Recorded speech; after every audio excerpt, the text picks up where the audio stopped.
Suite au baromètre, les points clés qui ressortent, d'abord sans surprise, quand on demande aux personnes de l'industrie le niveau de maturité digitale des entreprises du médicament, il est évalué comme étant assez faible.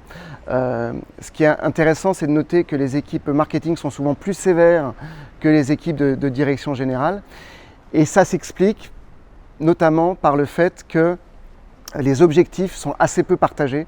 Donc par exemple, le marketing va vouloir travailler sur la communication, là où le directeur général souhaite pouvoir travailler sur la collecte de data et sur l'impact sur le parcours de soins. Donc si on n'a pas des objectifs partagés, clairement on a du mal à être performant et avoir un niveau de maturité important. Si on n'a pas des objectifs partagés entre les équipes, on a du mal forcément à avancer dans le même sens et donc on est peu performant dans la digitalisation de l'entreprise.